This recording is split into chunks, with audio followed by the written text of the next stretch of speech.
De retour à l'atelier avec autre chose, j'ai à travailler un Higo no Kami. C'est un couteau qui va ressembler à ça. Donc ça, c'est mon couteau. Et comme il est fini, il coupe super bien. Voilà, hop, et finition, hop là, finition à la pierre, donc c'est super. Et donc celui de mon client, j'ai besoin de faire ce que l'on appelle un affinage. Parce que là, il est complètement convexe, je vais travailler tout le biseau tranquillement. C'est une lame qui est, pour les collectionneurs, ça va être intéressant parce que maintenant les fabricants, en fait, au Japon, la lignée n'a pas continué. Ça va être les derniers couteaux en fait qu'on va retrouver sur le marché. Là, pour faire l'affinage de ce couteau, je suis sur une pierre synthétique avec des particules de diamant. Je suis en 80, donc quelque chose qui est vraiment agressif pour pouvoir vraiment retirer ce qu'il faut parce que il était rouillé, là il rentre un peu dans la matière. Ce que j'apprécie dans l'aiguisage, c'est ce lâcher prise, cette détente en fait qu'il faut travailler en vérité dans l'aiguisage.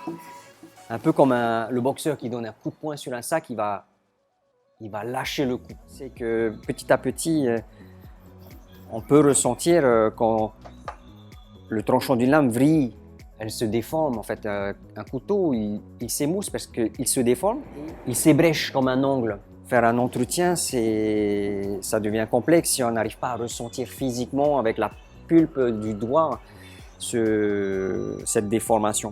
Sentir. Et souvent, lorsque mes clients ressentent cette déformation, ils me disent ah là c'est tranchant, mais en fait on a juste un tranchant qui s'est affaibli en vérité.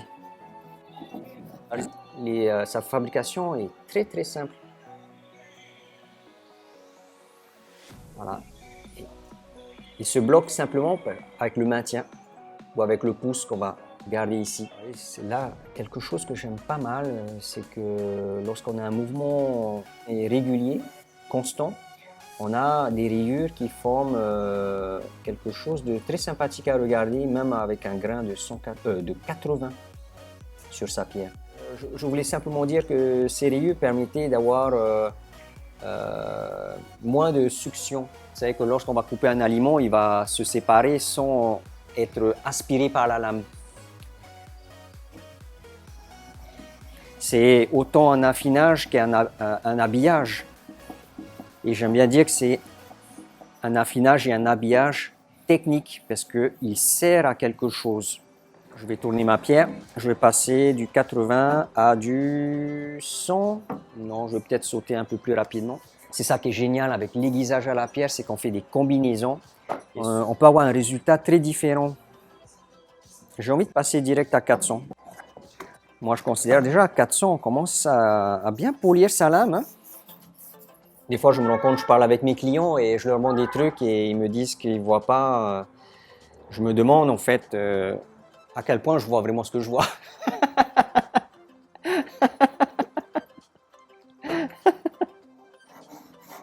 Là, on voit à quel point c'est rugueux de l'autre côté. Hein. Là, je passe pour la première fois sur le côté 400 de cette pierre et on voit qu'il y a pas mal de friction. On va comparer. Là, j'ai terminé à la 400 et là, on est sur la partie encore en 80. Allez hop, on continue. La respiration est vraiment ce qu'il y a d'important aussi dans l'aiguisage. Inspirer et expirer. On penserait que c'est naturel, facile, mais en fait, c'est un travail. Là, on me voit travailler avec une pierre synthétique avec du diamant. C'est très rapide. Ouais, c'est très sympa. Ce que je fais là, c'est essayer d'être le moins parfait possible. Là, je saute de pierre en pierre, 80, 400 et 3000.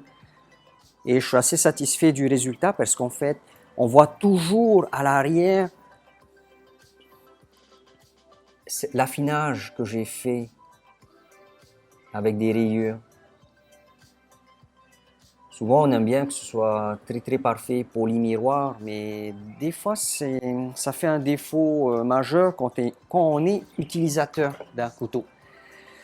Parce que si on se met à couper du bois, on se met à...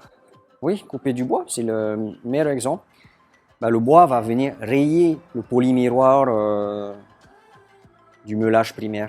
Donc cette partie que l'on voit, cette grosse partie.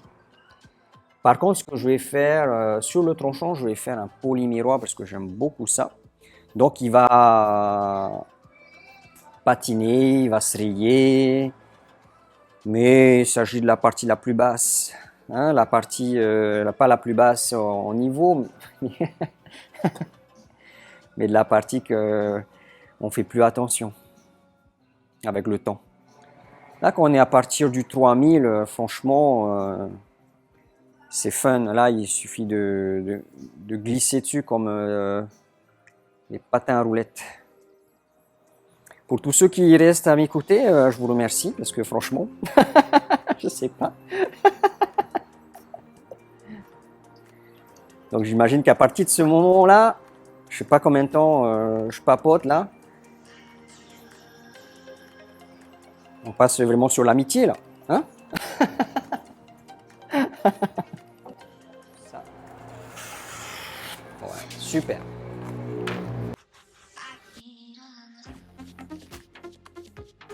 Ouh là, ouais.